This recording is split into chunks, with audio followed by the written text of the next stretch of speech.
Thanks for joining us today on the Three Man Blitz. I'd just like to take a moment to remind you to follow us on Twitter at 3manblitz. Visit us at www.3manblitz.com. You can listen to us on Anchor, Spotify, Google Podcast, Breaker. And don't forget to view us on YouTube. Make sure you subscribe and hit the like button. Thanks, guys. What's going on, everyone? Welcome to another episode of the Three Man Blitz. We got my boys here, Andrew, What's up? Jeremy, and of course your boy up? Queasy. Let's do our thing. Got another great week in NFL. But let's jump right into it, and let's get down to the end, getting down to the Super Bowl, getting down to the playoffs. Yes. What's your most legit team right now? You got the Steelers out there. You got Seahawks, of course, still.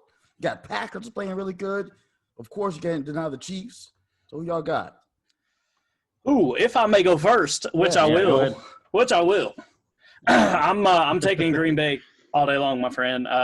Right now, I think they're the most solid, well-balanced team. I mean, of course, you have the offense in Seattle.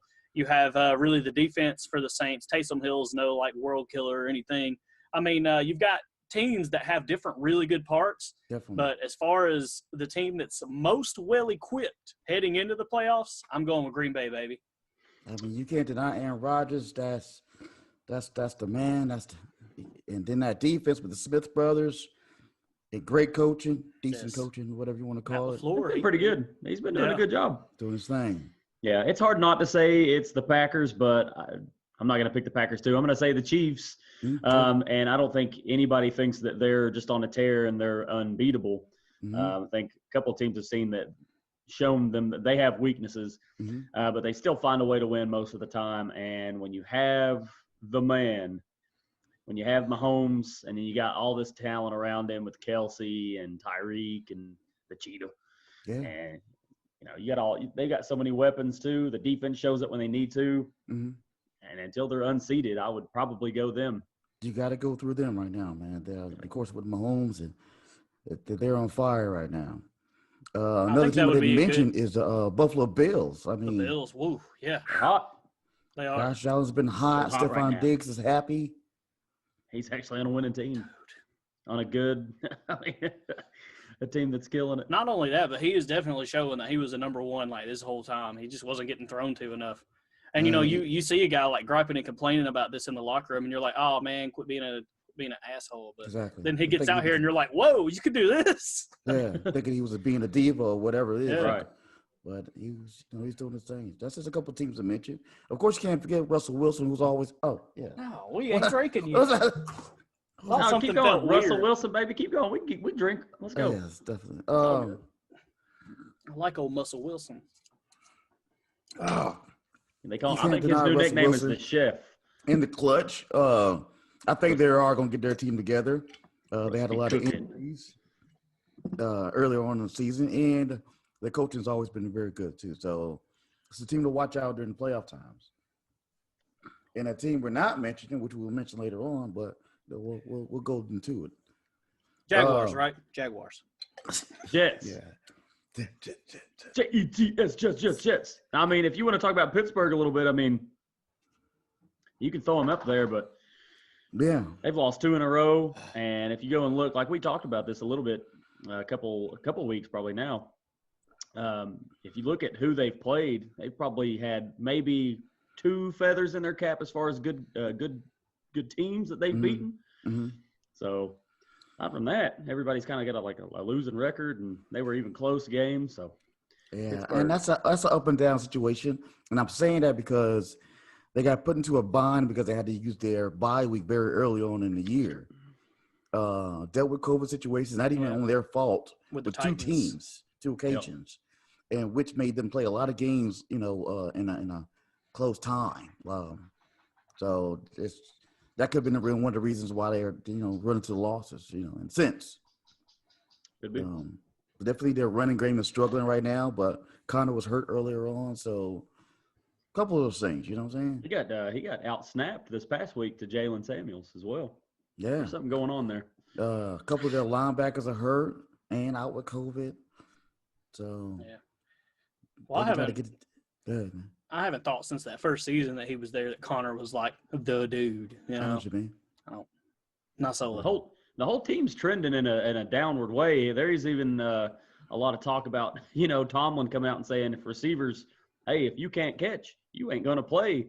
And then Deontay Johnson comes over here and is dropping passes, and he's literally looking at his hands like, what are you doing? Yeah. What are you doing not to even me? deep passes. These are like, 10-yard passes they're dropping. Yeah, 5-yard slant. I saw it. He was wide open, too. He's like, gee. So DeAndre Hopkins is cactus hands. He's soap hands.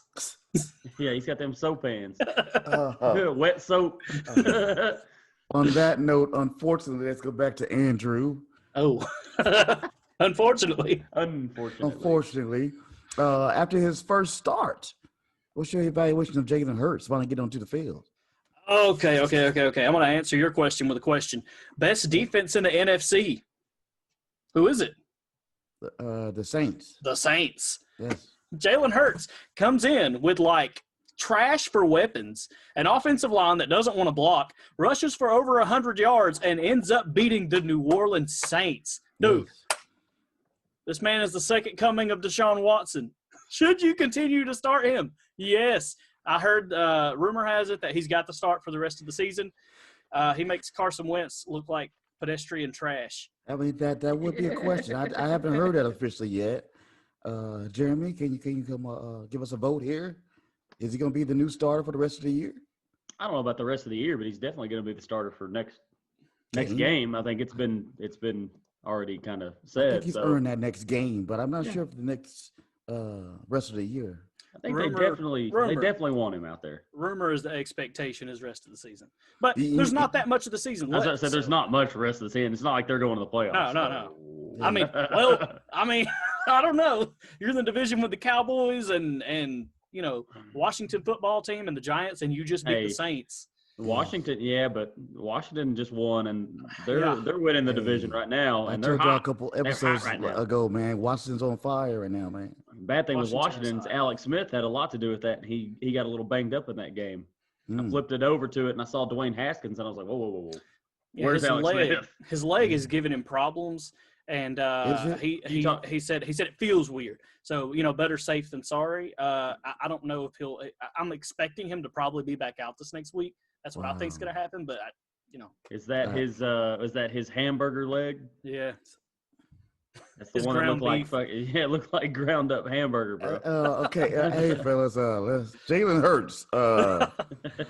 Man, he looked phenomenal, but it could be one of those situations. I'm just gonna throw this out there, not to jinx the young man or my calling of him before the season even started, before the draft, but it could be one of those situations where it's like, well, we got no tape on him. We don't know what to expect. We don't know his mannerisms, this and that. But he laid it to the best defense in the NFC, and I'm very proud of that young man. He looked phenomenal. Yeah, and in defense of that, that quarterback for the Saints, I don't want to mention his name. He could have been in that same situation, but he's been doing his thing for about 2 or 3 games now. Yep. Taysom Hill. Let me time out. Let me time out real quick. I got to tell the audience. Queasy does not like Taysom Hill. Not a fan. He doesn't hate him as a person, but he does not like him as a football player. Don't think he's getting paid. I don't like any of those paid too much, whatever. Any of those ain'ts. I started Taysom Hill in my lineup this week, and I beat Queasy. Wow. Just rub it in, bro. I'm rubbing it in. I'm rubbing it in. Out there. I'm rubbing it in. I had to, bro. I'm sorry. Queasy, that put you out of the playoffs? Shut up, man. Jeremy, you did mention they want him out there. Are you talking about the fans, or are you talking about let's say the coaches and whatever? I think both. I think the fans definitely want to see him out there. I think they're kind of fed up with Carson Wentz at this point, and they want to see wins. I mean, and he just brought him a win, and I think the coaching staff wants to see, is he legitimately the guy that we can depend on week in and week out, with a bunch of different looks, good defenses, bad defense, whatever, different kinds of game plans. And then if that is the case, now they can look into trying to trade away Carson Wentz, which, obviously if Jalen Hurts is the guy that you want, you don't want Carson Wentz on your team any longer because he serves as a distraction and a lot of money is going to him. So exactly, a lot of money. Which, if they trade him away, they're going to have to eat up part of his contract to be able to do that. And that sounds likely, but remember they got rid of what's his name, Nick Foles. Yeah, but he wasn't on a huge contract, I don't think. I think he was a free agent when he went to where did he go? He went to the Jaguars. Nick Foles? Jaguars. Yeah, he went to the Jaguars. I think he was free agent, Yeah. but you know. Hey, But never Carson know, Wentz man. just signed a 5-year extension like before the start of this season. So like, man, come on, y'all. That shows you how quickly, man, things change in the NFL, man. Winning's everything, and if you're not winning, it doesn't matter. I mean, that's why it's all these guys that want to get paid, and they're, people are like, why aren't they paying that guy? Well, it's because, man, once you make that commitment, you're committed. I mean, that's what it is. Carson Wentz was at one time in MVP talks, and now it's like, yeah. Exactly. His potential has got him that money, but I think he hasn't been consistent enough throughout a whole season enough to be proving that money. I mean, even in that fan base, I mean, Carson Wentz might have been the guy that took you to the playoffs, but it was Nick Foles that took you into that Super Bowl. So exactly. A lot of people wanted Nick Foles to be there instead of Carson Wentz. They did. And he's done nothing except been injured for all his career and not been stellar, in all honesty. He's got talent, but what quarterback does not have talent in the NFL? True. True. Oh, sorry. He's got talent. He's getting them W's too, baby. Except against my boy Jalen. Speaking of quarterbacks, Jeremy, you got your man Cam Newton of the Patriots doing his thing, trying to do his thing. Well, should the Patriots stick with him after this year? I don't think so. I think, and look, y'all know, especially y'all too, and anybody listening, and if you've listened before, I'm not a Cam guy. Okay. I don't think Cam's a great quarterback. Especially, you take that out of it, he's not a good fit with New England. He's just not. You look at his passing numbers, they're non-existent. I mean, that is not the way that they operate that system.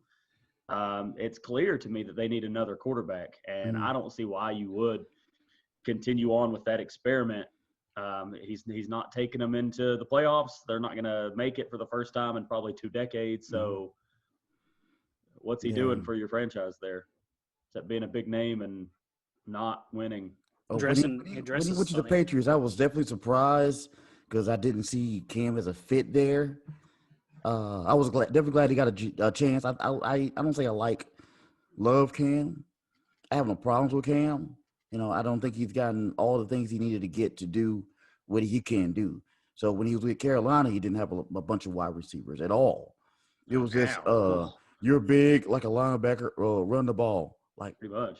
That's what he's doing now.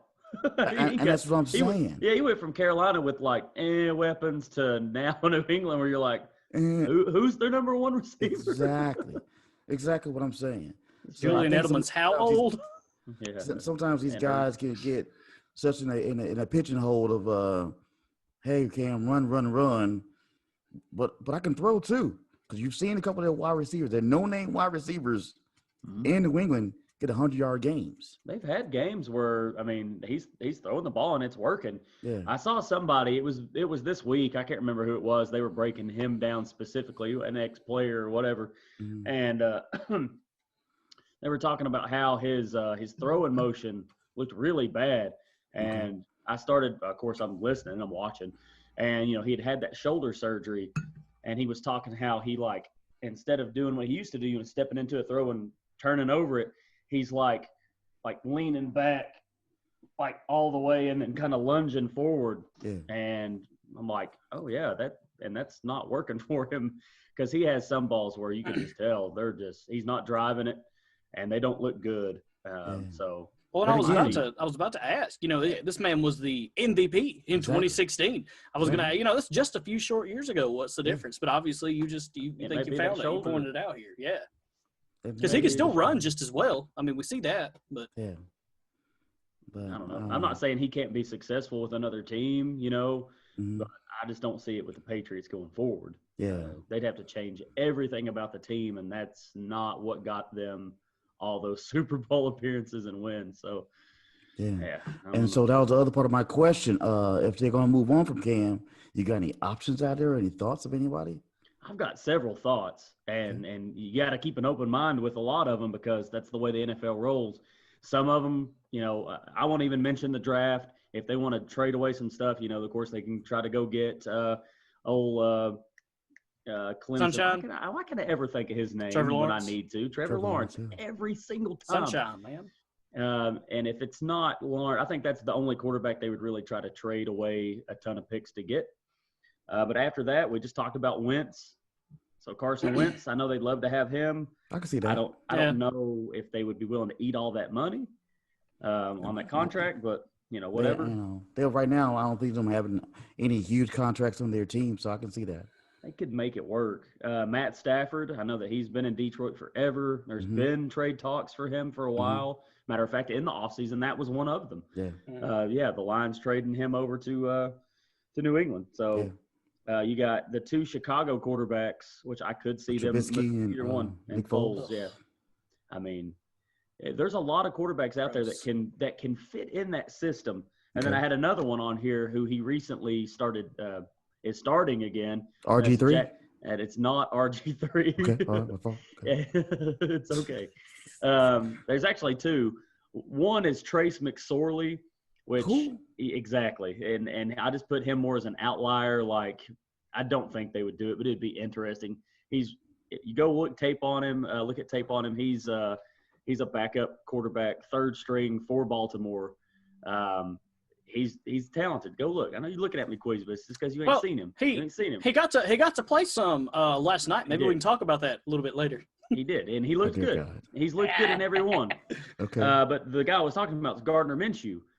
They've went through 3 quarterbacks right now in this season, including Mike Glennon. That's a blast from the past there. Yeah. In Jacksonville, and he's now starting again. But it looked like they were moving on from him. And if I was starting again, Gardner Minshew. Okay, I didn't know he back started. Yeah, he came back. I thought he was going to be there for the rest of the season. And now he's starting again. He's already been named the starter for the upcoming week. But yeah, I could see Gardner Minshew in there. So that's just a few names that I was tossing around the old head there. Gotcha. I'd like to see any of those guys there though. Gardner Minshew's got too much personality for New England. I can see Carson Wentz though. I like that. Interesting. Andrew. Yeah, bro. I'm scared. Be scared. Always be scared. Who's the more surprising team going on right now? You've had some time with the Dolphins or the Browns. Both having great records and unexpectedly. Okay. So this is a complicated question, I think, because they're both like legitimate surprises. But when you look at it and you look at the rosters, you actually break down the rosters. I'm going to say Miami. Was there a shout bet there? Or Queasy just want to drink because I was talking? No, it was a break. Okay, good. Right. Andrew's talking. I know he's going to talk for a while. It'll be a minute. Okay, so the Browns. So they've taken all this time acquiring all this talent. I think I actually touched on it a little bit last week. Okay. And, you got Baker Mayfield at quarterback, who was your number 1 overall pick. You got Odell Beckham Jr., which he's been injured for a little bit. But you've been working on your offensive line. You got Nick Chubb and Kareem Hunt in the backfield, Jarvis Landry. And, I mean, no one on your offense is under the age of 30. So y'all need to be booming. Like, what you're doing right now is like expectations. Like, okay, you should be this good. But if you look in Miami, they had a lot of issues with opt-outs at the beginning of the season. Their only real receiving threats are going to be like Devontae Parker or Mike Gesicki. And you're rolling in with a rookie quarterback who sat half the season and had a broken hip to end his collegiate career with no offensive line. So I'm definitely looking over here at Miami being extremely surprised. But, Miami's definitely my pick, brother. I got you. And both of those teams kind of like added by subtracting. The Browns, when they got rid of Odell, got rid of him when he unfortunately got hurt. They started booming. And then, of course, when they finally switched over to Tua, they kind of started booming themselves. Well, they weren't doing too bad with the beard there on Fitzmagic. But Tua's starting to come into his own. And I know we've talked extensively about him on the show just because of how diverse we can feel about him and we can see fans feeling about him. But I think it's definitely an experiment that's actually working out down there. I mean, they've had a culture change, and I know I've said that 100 times before, but that culture change is working down there. I like the Dolphins right now. I can see that, man. Jeremy, what's your 3 cents on that? Yeah, real quick, I'd like to say that's another guy that I might throw up to New England. I don't think it would be a long-term thing would be, the beard, Fitzmagic. No. Yeah.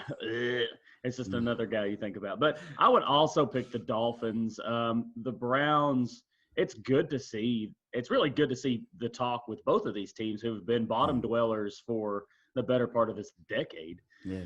And both of them, the Miami at least has a couple Super Bowl wins under their belt in their history. Cleveland does not.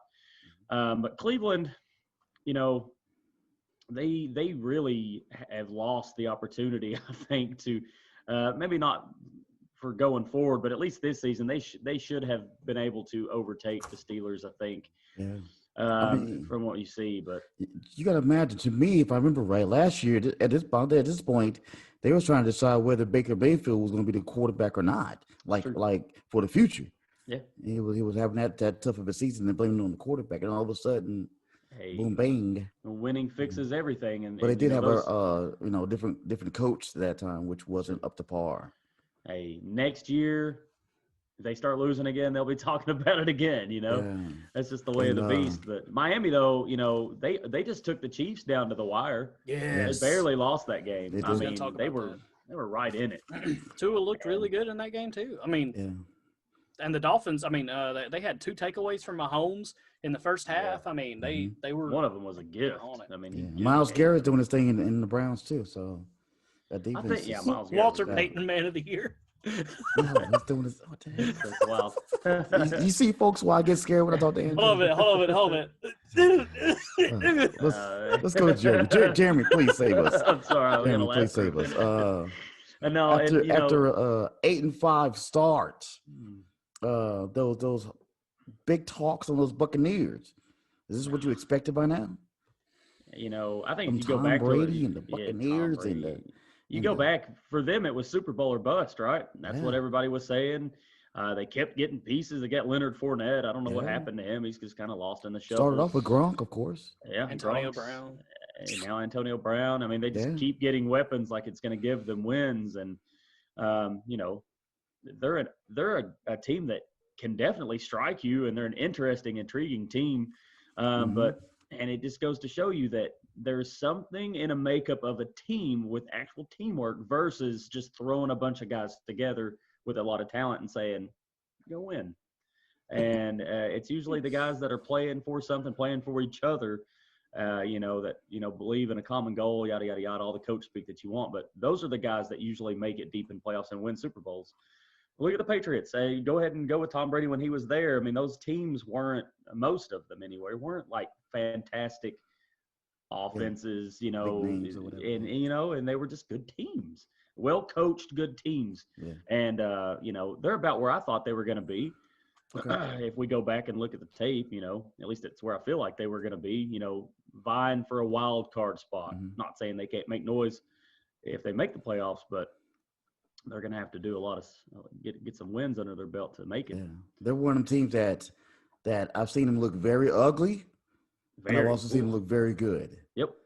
It's just those extremes. And that's, to me, that's the mark of a great, or at least a good, maybe a possible Super Bowl winning team is consistency. The teams that are consistent, you look at them right now, who's your consistent teams? It's the Chiefs. It's the Packers. These are the teams we're thinking of. Yeah. The Bucs are over here like you said, man, that team's good. And then it was like, that team just scored 3 points. And they got, what did the Saints put up on them in that game? It was like 35 in the first half. Yeah. It was like, okay. Exactly. So crazy. It was stupid. Yeah. To me, that's just, you never know what you're going to get.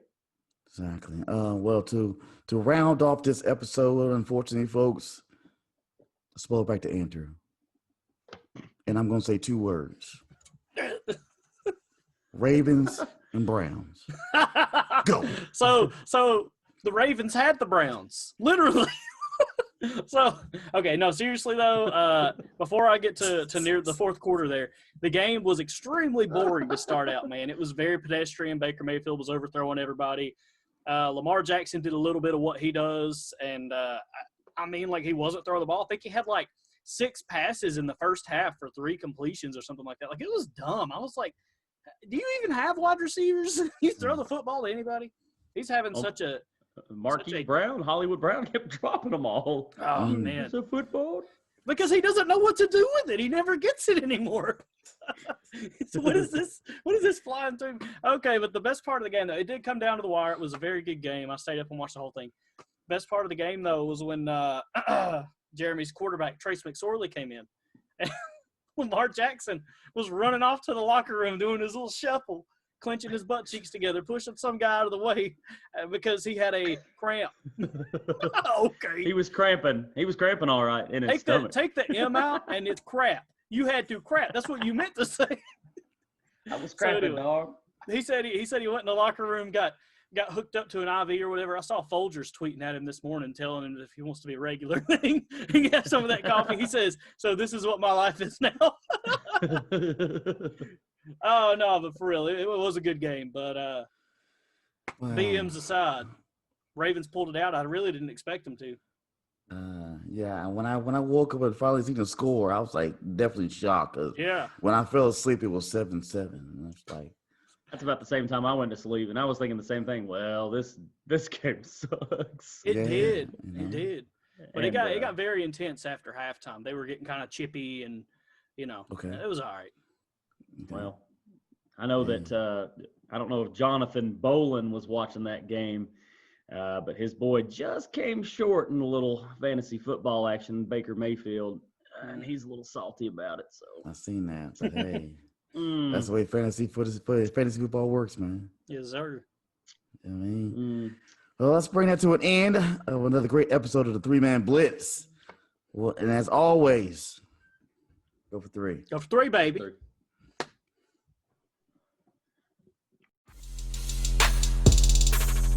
Don't forget to follow us on Twitter. Queasy at RastaLion1131, Jeremy at CheckerboardJ, and me at Jedi Quarterback.